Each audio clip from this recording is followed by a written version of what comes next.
Today on the Matt Walsh Show, Goodyear was exposed for its discriminatory policy allowing Black Lives Matter but not All Lives Matter or Blue Lives Matter. The media has rushed to the company's defense, but leaked audio now shows that the policy is even worse than we thought.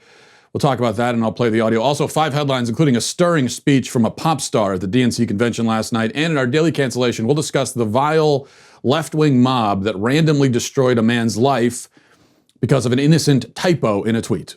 All of that and a lot more on the way. Packed show today. But first, I'm truly excited to tell you about a new sponsor on the show called Charity Mobile.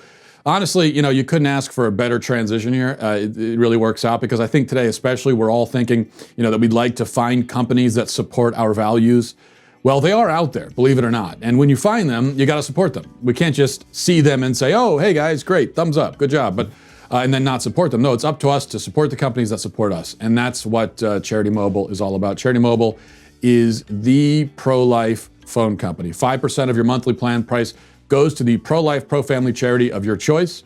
That to me is the headline, but there's a lot more to it than that. New activations and eligible accounts get a free cell phone with free activation and free shipping. Credit check required. Restrictions apply on that. Listen, there are no contracts. There are no termination fees. No risk with a 30-day guarantee. And you'll get the live customer service based in the USA as well to help you out if you need it. And I've dealt with these guys over at Charity Mobile, and they're great. Really nice, helpful, living up to the name, I would say. The way I look at it is it's pretty simple. I love Charity Mobile because I'm getting a great price, I'm getting a great deal, I'm getting a great service, a great product. But at the same time, I'm supporting a worthy cause, the most worthy cause, the pro-life cause. So it's a win-win-win all the way down the line. So do yourself a favor and call Charity Mobile at 1-877-474-3662. That's 1-877-474-3662, or chat with them online at CharityMobile.com. Okay, after a leaked slide from an employee training course at the Goodyear Topeka plant went viral, revealing a discriminatory policy that allows Black Lives Matter and LGBT shirts and apparel, but not Blue Lives Matter or All Lives Matter, the media has been scrambling to come up with some sort of excuse for their new favorite tire company. They're especially determined to defend Goodyear now that President Trump has stepped into the fray to voice his entirely justified objection to a company that allows expressions of support for a radical, violent Marxist organization, but no expressions of support for law enforcement, or even all lives in general. After supporting the boycott calls on Twitter, Trump was asked about it during a press conference, and here's how that went.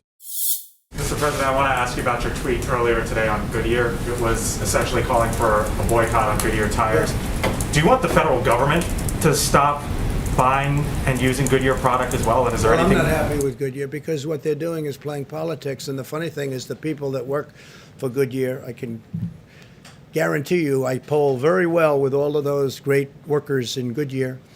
And when they say that you can't have Blue Lives Matter, you can't show a blue line, you can't wear a MAGA hat, but you can have other things that are Marxist in nature.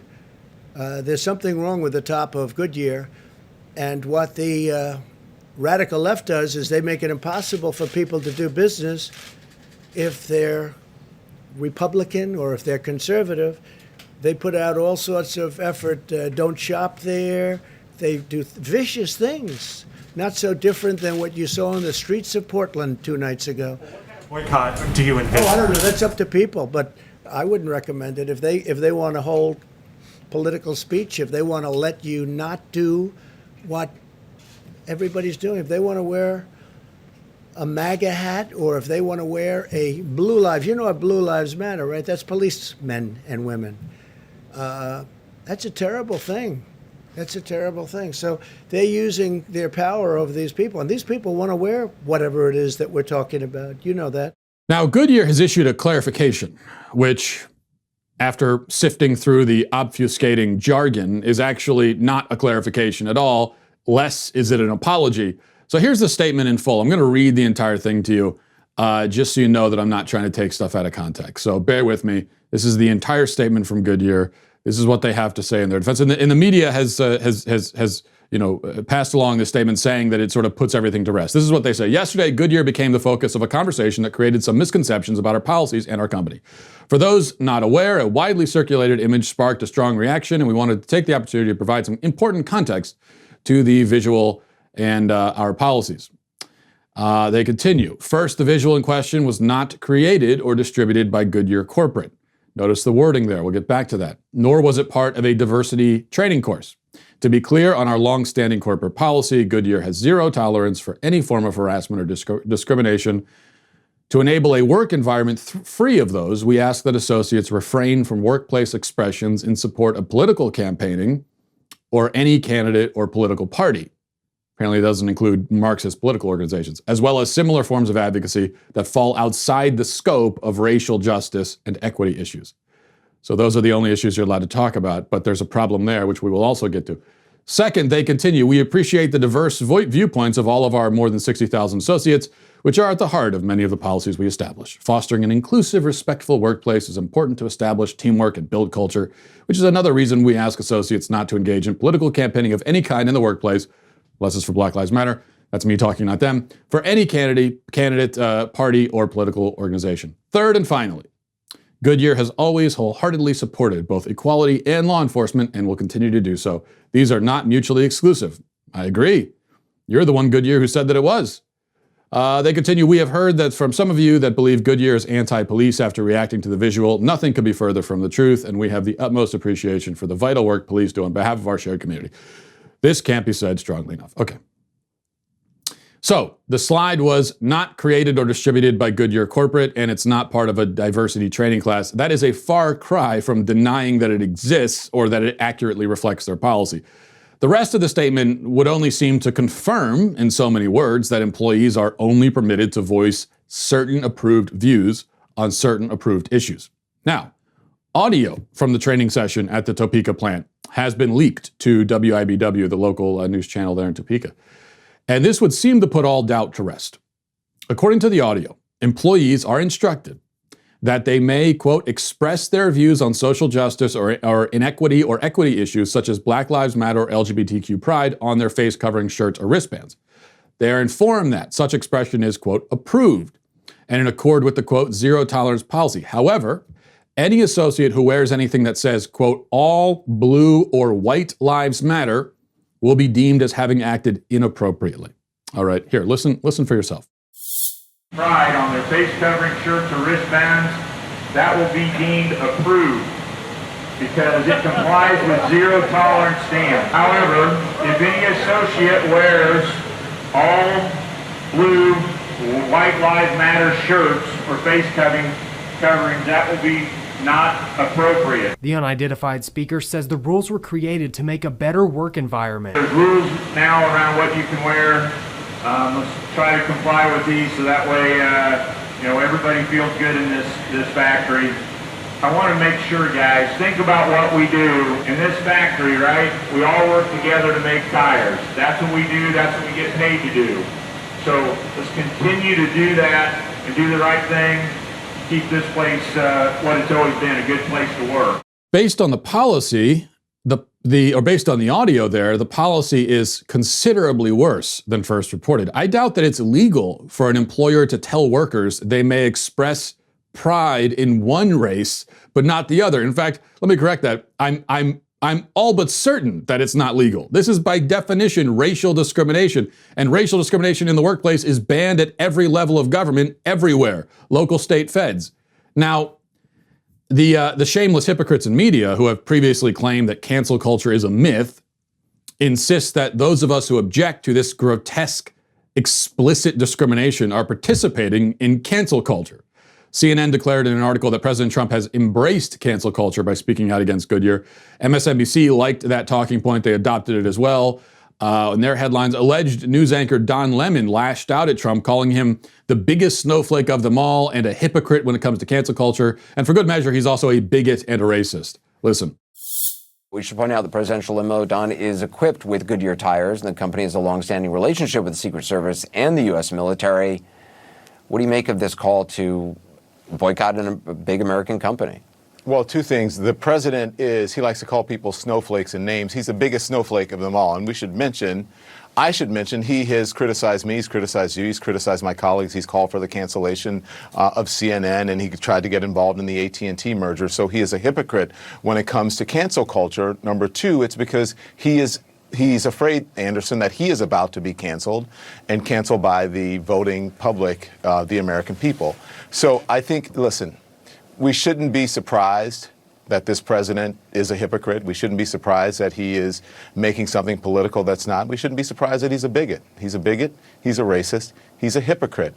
Those aren't opinions. Those are facts. Right. Okay. Well, don't worry. A news anchor can say all of that. He hasn't forfeited his objectivity because we're informed these charges are not opinions, but rather facts. Well, all right then. It's all good. Speaking of hypocrisy, though, we don't need to strain very hard to imagine how the likes of CNN, MSNBC, Don Lemon, everyone else on the left would react if Goodyear or any other company instituted a policy in the reverse. If the rules allowed for all lives matter and blue lives matter, but explicitly banned Black Lives Matter, every single person currently defending Goodyear and mocking us as snowflakes for criticizing them would be convulsing with rage. And if, I shudder to even imagine, Goodyear had said that white lives matter is acceptable and Black lives matter is not, can you imagine? All of these same people would be accusing the company of committing a hate crime and calling for it to be disbanded by the government, and you know it.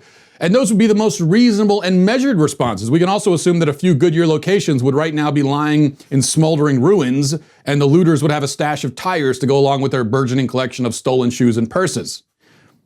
There is no denying this. Again, we all know how it would go. Yet we're supposed to shrug at discrimination in the other direction, if not applaud it.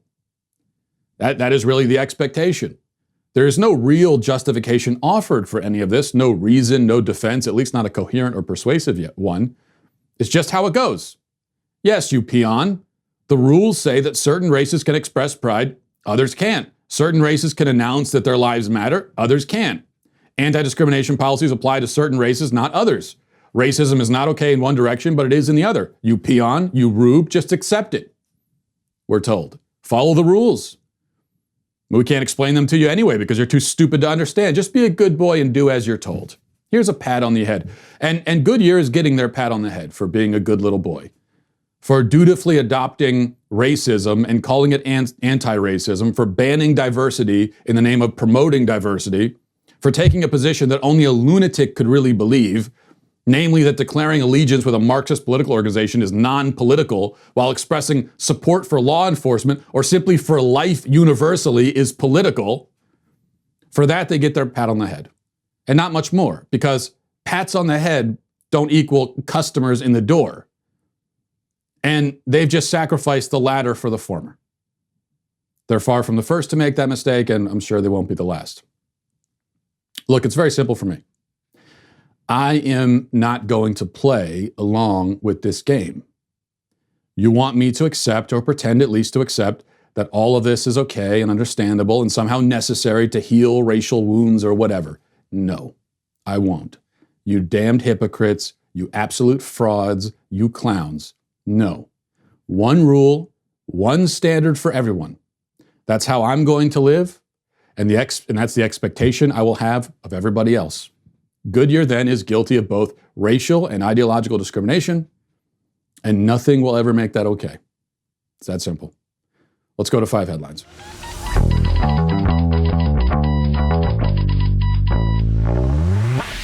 Let me tell you first about Policy Genius before we get into 5 headlines. Your loved ones, you got to think about the situation they're going to be in if you happen to, kick the bucket, croak, as they say, without having life insurance. Think about the situation they're going to be in. With everything going on right now, a lot of people are asking if it's even possible to buy life insurance at all. And the answer is yes. It's still easy to shop for life insurance. Not only can you do it, it's easy to do it. And if you have loved ones, depending on your income, you probably should get to that right now. Right now, you could save $1,500 or more a year by using Policy Genius to compare life insurance policies. When you're shopping for a policy that could last for a decade or more, those savings really start to add up. What is Policy Genius? Well, it's an insurance marketplace. It's built and backed by a team of industry experts. And here's how it works. Step 1, head to policygenius.com. In minutes, you can work out how much coverage you need. Step 2, apply for your lowest price. Step 3, the Policy Genius will handle all the paperwork and red tape from there. So really easy, 1, 2, 3. On your part, on your end, Policy Genius is going to do most of the work for you. Policy Genius works for you, not the insurance company. So if you hit any speed bumps during the application process, they're going to take care of everything for you. This is the time, I think. If you have life insurance on your to-do list, cross it off, take care of it. It won't take you long. You're going to save a lot of money, and you're going to be protecting your family. So if you need life insurance, head to policygenius.com right now to get started. You could save $1,500 or more by comparing quotes on their marketplace. Policy Genius. When it comes to insurance, it's nice to get it right. All right. Let me go to my headlines if I can. Here we go. Number one, another night of the DNC convention, which does come to an end tonight, and I'm really excited to be hosting the watch party for that tonight on All Access. We'll talk about that a little bit more. Well, in fact, I'll just tell you right now. All Access Live. You can sign up for that. It's our most exclusive membership tier over the Daily Wire is All Access. You go to dailywire.com/Walsh right now. Get 20% off All Access with coupon code ACCESS. But tonight at 8:45 p.m., we will be streaming the last night of the DNC convention. It's going to be a big watch party, big celebration. So we're celebrating that it's ending, so make sure to tune in for that. Anyway, last night, Obama spoke, Kamala Harris spoke, and a lot of people are talking about those speeches for some reason. What those people don't realize, apparently, is that all speeches from all politicians are lame and uninteresting. Like, have you ever, so anytime there's a political speech and people are reacting to it in this big way, making a big deal of it, as people are with Obama's speech, you know, but have you ever in your life actually, and maybe there's something wrong with me, so I'm going to ask you, have you ever heard a political speech in which something was said that made you go, oh, wow, that's a great insight. I never thought of it like that. In your entire life, have you ever heard a political speech that had a moment like that? I never have, and I've heard a lot of them. I've heard non-politicians give talks and speeches like that, but I've never heard that from a politician ever. So political speeches are always telling you everything you already know and want to hear, or at least what one side or the other wants to hear, but packaging it in a smoother and more eloquent way, which, you know, there's a skill involved in that, but the way people react to political speeches sometimes, I think, is there something wrong with me that I don't see it? Because I listen to that and I say, oh yeah, well, it just sounds like every other speech I've ever heard from a politician. Nothing special there. So we're going to skip over most of that, but I want to talk instead about the biggest speech of the night from a non-politician, the mega star. I'm a huge fan myself. Billie Eilish was at the convention to perform, and Eilish, despite being only 13, 14 years old, decided to begin her performance with a little political lecture for us, which I did hear quite a lot in this that I thought was valuable insight. And here it is. Listen. You don't need me to tell you things are a mess. Donald Trump is destroying our country and everything we care about. We need leaders who will solve problems like climate change and COVID, not deny them. Leaders who will fight against systemic racism and inequality. And that starts by voting for someone who understands how much is at stake. Someone who's building a team that shares our values. It starts with voting against Donald Trump and for Joe Biden. Silence is not an option, and we cannot sit this one out. We all have to vote like our lives and the world depend on it, because they do. The only way to be certain of the future is to make it ourselves. Please register. Please vote. Yeah, really good stuff there. Is she standing in a forest, by the way?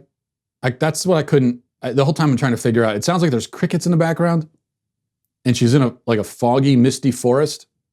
They gave everybody else sound stages and studios, and they made her record in a haunted forest. That seems unsafe, frankly. Is this the first address ever given from a haunted forest at a political convention? That's what I want to know. That would be good trivia. I think it might be. If I remember correctly, though, we should note, Newt Gingrich did deliver some remarks from a serial killer's shed during the 1992 Republican convention. So similar kind of idea, but this time they're out in the forest. Anyway, that was good. And really, I'm rethinking all of my positions now after reflecting on what Betsy Eilish had to say there. As I said, big fan of her music. All right, let's go to number two. I guess I lied, so forgive me for that. I said I wouldn't play any of the politician speeches. On second thought, I will play just this one little snippet. I didn't completely lie, I guess, because I said that speeches aren't interesting and they don't contain anything that I haven't heard before, which is absolutely true of this. But still, it's notable, so listen.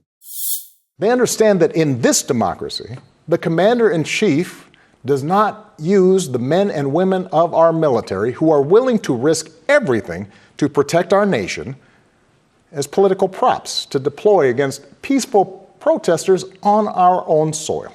Yes, that would be Barack Obama, former president, supposedly above it all, not mean and nasty like old Trump, the adult in the room, right? Yes, that Barack Obama, and he's making excuses there for Antifa, making excuses for rioters that have left city blocks in ruins and killed dozens of people, calling them peaceful. That's what we get from Obama, who's just so above. He doesn't do all the petty politics. All he's doing is excusing this dangerous group of people that have, been killing and destroying for months now. Number 3, speaking of making excuses, check out these tweets from a guy by the name of Andrew Sampson.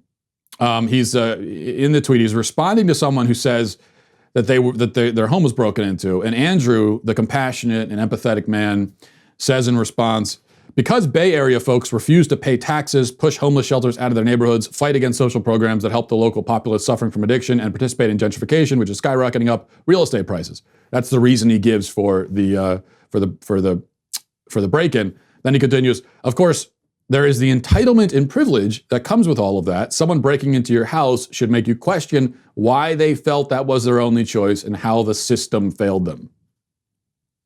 Translation, you have no right to be upset if your home is broken into. It's partially your fault for living in that neighborhood, and also it's the system's fault. So it's your fault, system's fault. It's not the fault of the person who chose to, move their legs up to your door, open the door or the window or whatever and come in. Not their fault. It's everyone else's fault. Now, if you don't want your home broken into, you're entitled. It's probably a good time now to mention that Andrew Sampson is on the Forbes 30 under 30 list, meaning he's young and rich. And now it's also a good time to mention that the vast majority of break-ins obviously happen in low-income areas, not surprisingly. In low-income areas, that's where many of the robbers and burglars live.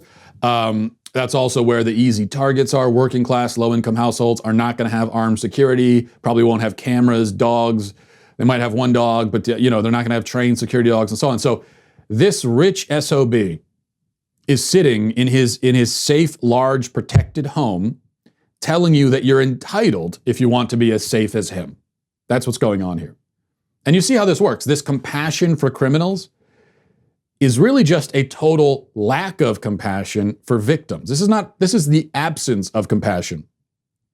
These are people who don't give a damn about the victims of crime, and they package that sociopathic indifference and selfishness in a nice little coating of faux compassion for criminals. Last note here. I don't know if you've ever suffered a break-in before. My family has. It was a long time ago. I don't remember it. I was very young. I wasn't there at the time. But my mom was home when someone came into the house, probably looking to steal something, presumably. I don't know if they actually did take anything before running off, but here's the point. Nobody was physically hurt. Nothing of value, as far as I know, was taken.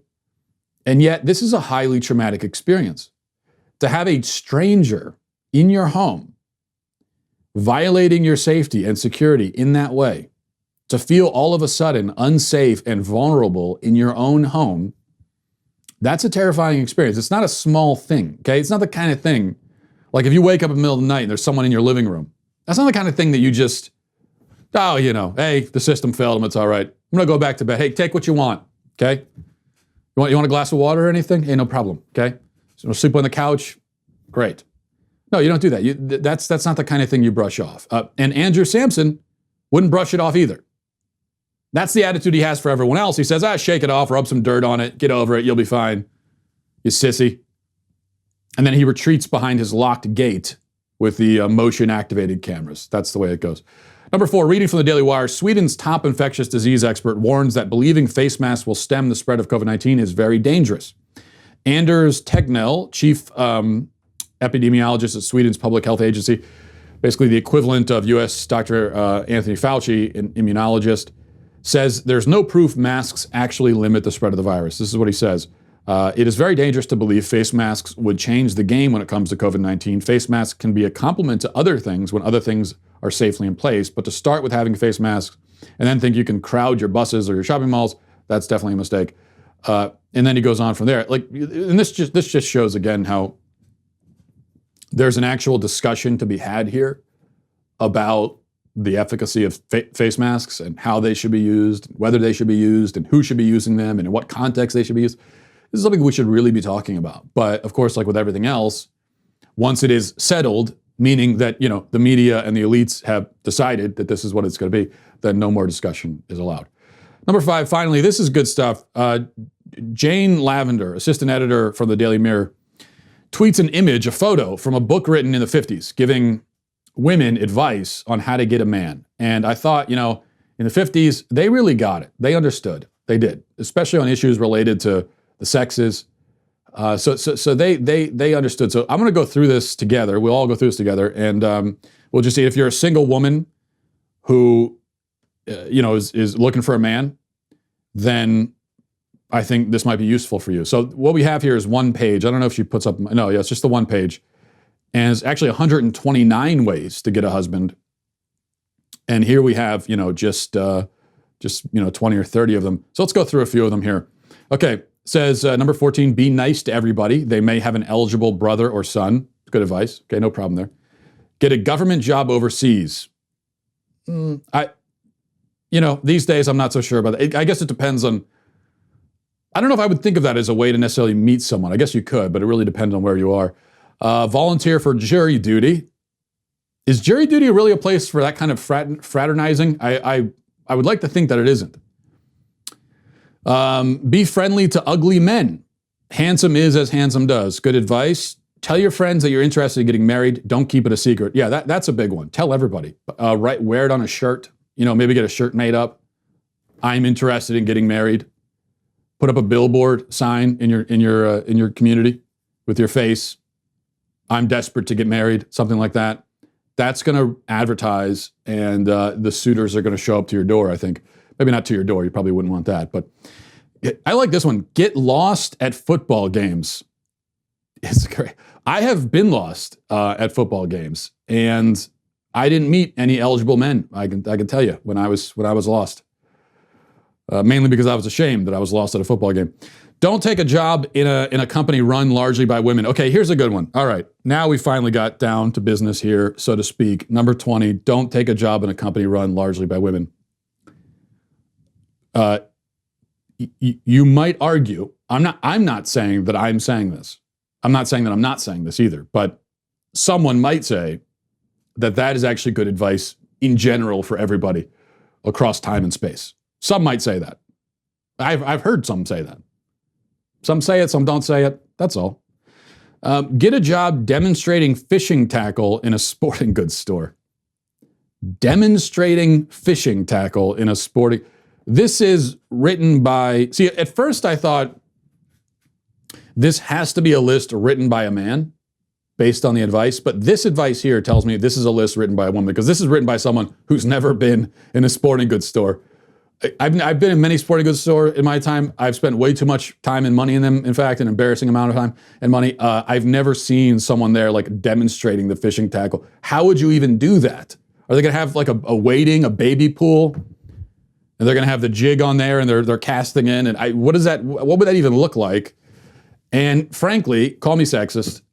If I was asking for someone to demonstrate it, I'd prefer if it was a man demonstrating the fishing tackle. This kind of takes me back. I went to a cigar shop not long ago, and again, many cigar shops in my day. Again, an embarrassing amount of time and money spent in them. First time in my life I've ever seen a woman that was there in explaining all the different cigars which, hey, she has every right to. Perfectly fine. I'm progressive, so I was fine with that. But there was a part of me, you know, it was a part of me taken aback by it. That's all I'm saying. Not in a negative way, okay? So I'm thinking it'd be the same thing with a woman demonstrating fishing tackle. So I don't know about this one. Let's see. Let's see. There's a lot of advice here. We won't go through all of this. But carry a hat box. What? How would that help? What is a hat box? A box with a hat, I guess? See, this is why I've got the 75 IQ. So you just carry a box with a hat around. Is it a conversation starter? Like a man's going to walk up to you. What do you got there? Oh, a hat box? Oh, you got a hat box. What do you keep in that? A hat. Oh. Well, see you later. See, that's how I would see that conversation going. I don't know if that's really going to work. And then, stand in a corner and cry softly. Chances are good that he'll come over to find out what's wrong. You know what? That of all of this, that's probably the best advice on this entire list. And not bad. Some good stuff there. At least look, some of it's antiquated.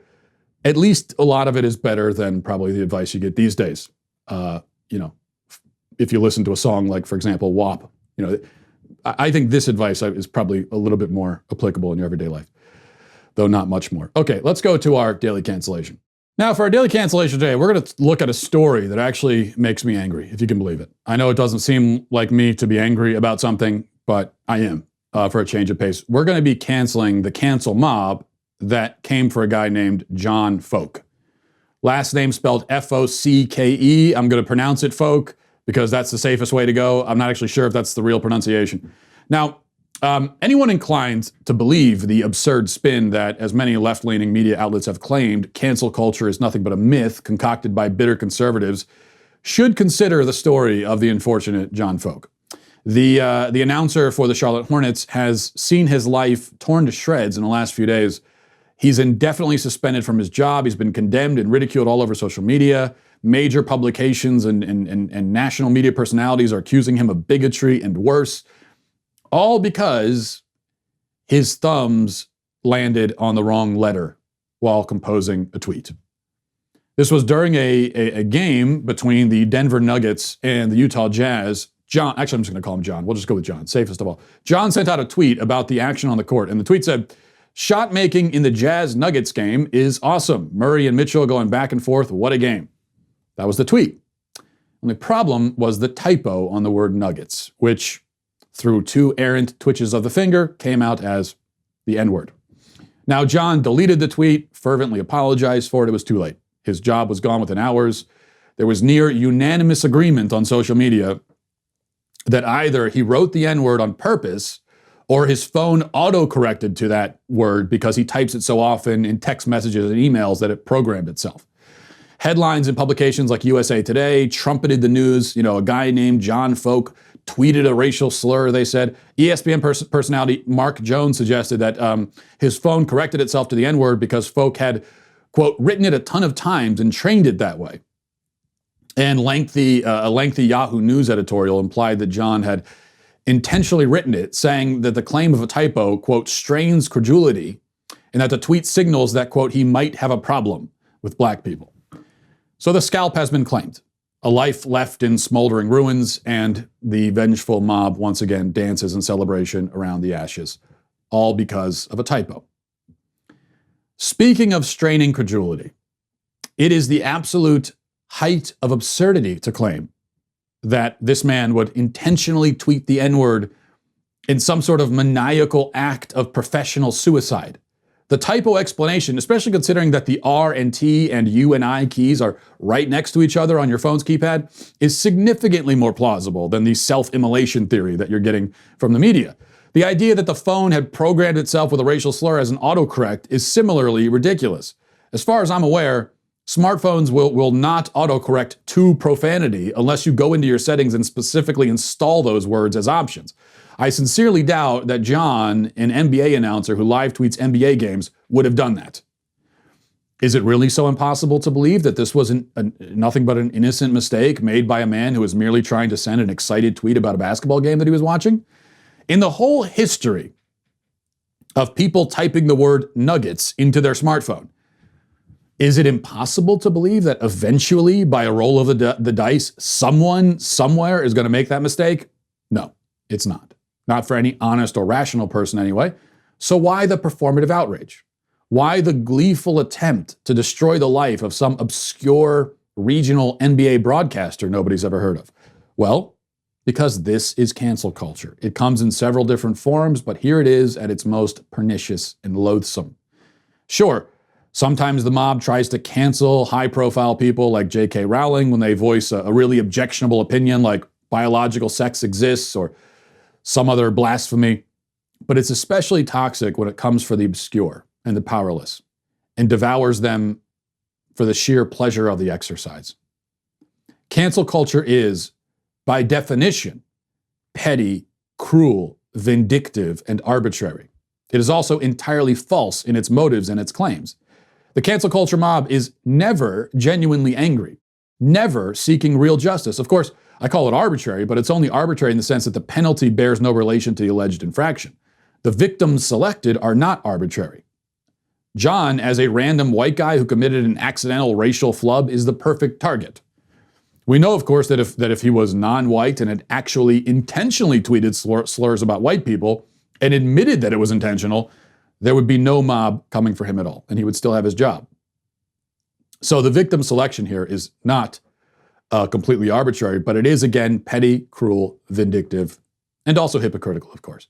It's funny that the people who called for this dude to be fired are largely the same ones who'd insist that rioters and looters and other violent criminals should be given grace and patience, and their actions ought to be understood in context. Burn a house down, loot a store, assault a random pedestrian, break into someone's house like we just heard. That's deserving of our understanding. In that case, we should consider the overall context of the actions. But accidentally hit the wrong keys with your thumb, death penalty. You're finished. That's how it goes. Because it's all a game to these people. In fact, I found it quite appropriate that the first tweet I read when I typed John Focke's name into the Twitter search bar yesterday, this was the first tweet. It said, "The John Focke story is hilarious. Fire that man." Yes, how hilarious. Fire him. Wreck his life. There's no reason to do it. He doesn't deserve it. But hey, it's kind of funny if you're a sociopath. And, what else is there to do on a Monday? You might as well. So for that reason, this particular mob is yet again canceled. And we'll leave it there today. Join me again for the All Access Watch Party tonight, DNC convention. Otherwise, I'll talk to you tomorrow. Have a great day. Godspeed.